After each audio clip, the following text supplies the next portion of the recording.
बिश्नोई जी थे, वो चौधरी भजनलाल जी, वो कभी नहीं कहते थे कि मैं बिश्नोई हूँ, वो हमेशा अपना नाम कैसे लिखवाते थे, चौधरी भजनलाल।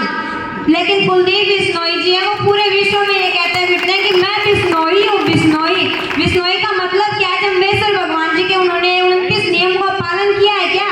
उन्होंने कभी एक नियम पढ़ा है? और आज हमारे गांव में 36 बिरादरी थी, सभी प्रकार के जाति के लोग वहाँ थे, लेकिन उन्होंने किसी की नहीं सुनी। उन्होंने अपने कार्यकर्ताओं और अपने लोगों से बात की है। उन्होंने अपने वोटों की अपनी दाल रोटियां सेकने की वो प्रयास कर रहे हैं। वो हमारे शिक्षा के बारे में नहीं सोच रहे। मैं अपील करती हूँ कि आप सभी से अपील करती हूँ कि जो शिक्षा के खिलाफ है उनको अपना भगवान मत मानो। जो कुलदीप बिश्नोई जी को अपना भगवान मानते, अपना पूज्य मानते, मैं उन लोगों को मूर्ख कहती हूँ कि वो कुलदीप बिश्नोई जी को कहते कि हमारे भगवान है। मूर्ख है वो लोग। अगर बुरा लगे तो लगो, एक बार नहीं 1000 बार बुरा लगो। वो मूर्ख है तो मूर्ख रहेंगे, वो कोई अच्छे व्यक्ति नहीं बन सकते। और 29 नियम कहाँ गए? जम्बेश्वर भगवान जी के बड़े बड़े वादे करते फिरते हैं बिश्नोई हूँ। जम्बेश्वर भगवान के मंदिर में मुकाम जाते हैं, जाने का क्या फायदा है मंदिर में? जब तक पाप नहीं धुलेंगे तो मंदिर में क्या फायदा जाने का? अपने पापों को भी धो, अपने पहले खुद में सुधार करो, फिर मंदिर में जाओ और फिर दूसरों के पापों को सुधारने की कोशिश करो। दूसरों को बड़ा कहते फिरते हैं, ये ऐसे है, ये वैसे है। और पहले आपने भी एक वीडियो देखी थी, मैं आपका भाई, मैं आपका बंधु, आपको दिलासा दिलाता हूँ कि मैं बीजेपी सरकार पर कभी विश्वास मत करना। लेकिन आज वो कैसे विश्वास कर रहे हैं? आज क्यों खड़े हैं उनके साथ? क्यों खड़े हैं उनके साथ? और कहते हैं मैंने अपनी गलती मान ली। ऐसे कैसे गलती मान ली? गलती की है तो भुगतान तो करना पड़ेगा।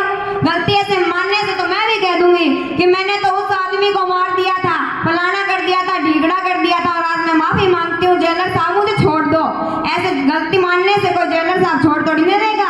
गलती की हो तो उसको भुगतान करना पड़ेगा। मैं आपसे अपील करती हूँ कि बीजेपी सरकार पर इस बार अपना मतदान करके अपनी बेटियों का भविष्य मत खराब कर देना।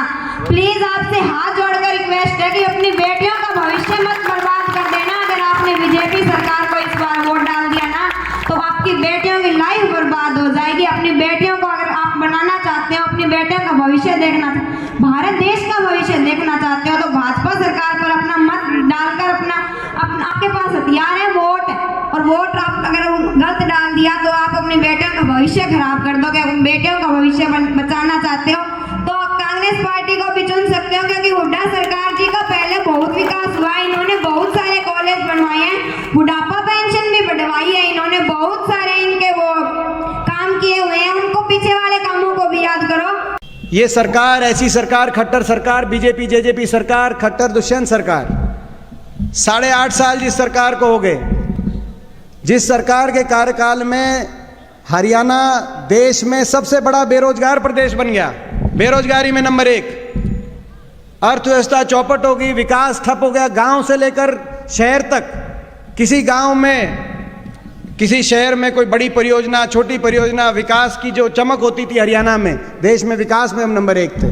आज विकास चौपट हो गया, बेरोजगारी में नंबर 1, ना निवेश हुआ, ना सरकारी रोजगार मिला, हरियाणा के नौजवान के भविष्य को चौपट कर दिया। किसान, हरियाणा में सबसे ज्यादा किसान पे अत्याचार हुआ, किसान आंदोलन हुआ, पूरे देश में 750 किसानों ने अपनी जान कुर्बान करी।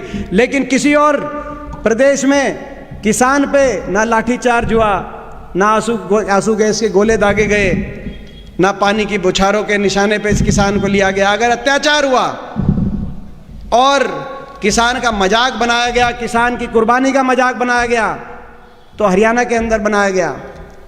आज हर वर्ग, गरीब, मध्यम वर्ग, ऐसी रिकॉर्ड तोड़ महंगाई, 400 सिलेंडर 1000 पार, ऐसी रिकॉर्ड तोड़ महंगाई, सब्जी से लेकर किसी भी जो है आम घर में इस्तेमाल होने वाली कोई भी चीज़। कल कोई मेरे को बता रहा था, मैं सब्जियों के वो ढूंढ रहा था, कह रहे थे भाई लौकी का चेक करना, लौकी का क्या क्या भाव चल रहा है बता देंगे आपको, 80 रुपये। और बालक घनी सी खुश होके भी नहीं खाया करते, कोई बचा ही नहीं। महंगाई, अर्थव्यवस्था चौपट हो गई, महंगाई ने, बेरोजगारी ने हर घर का बजट बिगाड़ दिया। त्रस्त हैं बीजेपी जेजेपी की सरकार से, बदलाव चाहते हैं। हरियाणा के लोग बदलाव चाहते हैं, आदमपुर की तरफ देख रहे हैं, इनका लाइसेंस रिन्यू नहीं करना चाहते।